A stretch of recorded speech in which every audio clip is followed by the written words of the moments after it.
អាយ៉ាបងប្អូនហើយបាទនេះបាទឌីមសារ៉ុំបាទតកូលអ្នកលេងតកូលឌីមថ្ងៃនេះបាទដូចជាបាទបឹងបុកមែនបុកហាត់មែនតាមលោកឪពុករបស់លោកប្រាប់ថាបាទបុកបន្តិចប្រហែលចិត្តដល់ថ្ងៃប្រកួតបាទ Foreman Tournament ហើយអ្វីដែលតែពិសេសគាត់ថាបាទចង់ជួបសិស្សច្បងត្រូវទៅជួបសិស្សប្អូនសិនអញ្ចឹងប្រហែលជាគាត់ចង់និយាយពីបាទកីឡាករមួយរូបដែលមានឈ្មោះនៅក្នុងការប្រកួតបោះពានរង្វាន់ Foreman Tournament នេះហើយយ៉ាងណាតាមមកស្ដាប់សរុបនិយាយទាំងអស់គ្នាអូយបាទសួស្ដីអូនបាទទៅហើយមិញឃើញបុកហាត់ខ្លាំងណាបាទលោកពុកអ្នកដាក់ស៊ីបឲ្យទៀតហ្មងណាបាទត្រៀមខ្លួនការប្រកួតនៅណាដែរអូនប្រកួតនៅតតកខេត្តស្ទឹងត្រែងតកខេត្តស្ទឹងត្រែងអញ្ចឹងមានថ្ងៃចូលឆ្នាំណោះបាទថ្ងៃទី16ហើយបើនិយាយពីដៃគូស្គាល់ហើយកីឡាករកម្ពុជាដូចគ្នាទេបាទ4 tournament អូ Foreman Tournament បាទដណ្ដើមយកពានទេបាទអញ្ចឹងក្នុងនោះមាននរណាគេខ្លះសម្រាប់4នាក់នោះមានពេជ្ររស្មី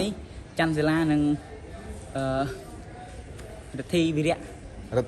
អញ្ចឹង4នាក់ហ្នឹងអត់ទាន់ដឹងថាជួបមួយណាទេតើដល់ថ្ងៃថ្លឹងកន្លងហើយចាប់ឆ្នោតយកតែម្ដងបាទចុះបើសិនជាខ្លួនឯងផ្ទាល់ចង់ជួបជុំដំបងចង់ជួបណាគេហ្មងអត់ដឹងទេខ្ញុំបាក់និយាយតែដឹងតែជួបគឺដឹងតែវាយបាទ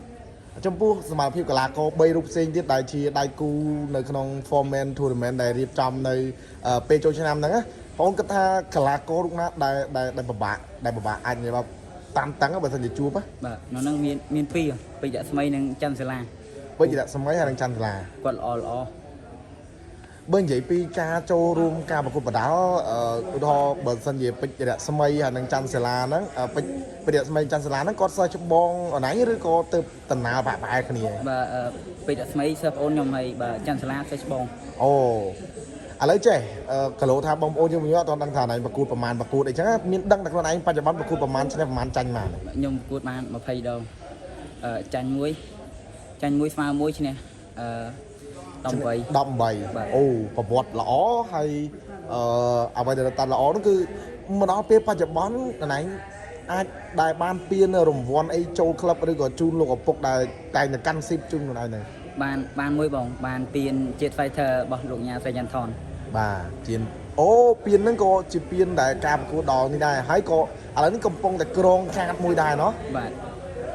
ក្នុងចំណោមបងប្អូនដូចជា3នាក់ឯទាំងអស់ណោះបាទខ្ញុំទី2ចុះបើយើងមើលទៅតើយើងជាមួយនឹងបងហើយនឹងប្អូនណាតើរបៀបវាយអីខុសគ្នាឬក៏ប្រហែលគ្នាមិនដែរខ្ញុំហើយនឹងបងខ្ញុំល្អក្បាច់តែប្អូនខ្ញុំកម្លាំងបកាយកម្លាំងเนาะបាទអញ្ចឹងមានពាក្យពេចន៍អីនិយាយក៏ដូចជាបាទនិយាយទៅប្រាប់បងប្អូនអ្នកគ្រប់គ្រងសម្រាប់ថ្ងៃប្រកួតនៅថ្ងៃចូលឆ្នាំនេះបាទបងប្អូនពេជ្រចូលរួមគ្រប់គ្រងរូបខ្ញុំបាទថ្ងៃទី16នៅខេត្តស្ទឹងត្រែងនេះប្រាប់ជូនបងប្អូនមកព្រោះបងប្អូនយើងច្រឡំព្រោះ3អ្នកបងប្អូនណាខ្ញុំបាទឈ្មោះឌីមសារ៉ុំណាបាទបងឌីមសារាបាទមួយទៀតបងប្អូនឌីមសារ៉ុនបាទអញ្ចឹងនេះបាទអ្នកលេងបាទបងប្អូនបាទតកូលឌីមបងប្អូនយើងអញ្ចឹងគាត់នឹងទៅបាទការប្រកួតនៅក្នុងសង្វៀនរបស់ TVK ថ្ងៃទី15នោះ16នៅស្ទឹងត្រែងអញ្ចឹងការប្រកួត Foreman Tournament អរគុណច្រើនអូនជូនពរជោគជ័យបាទអរគុណ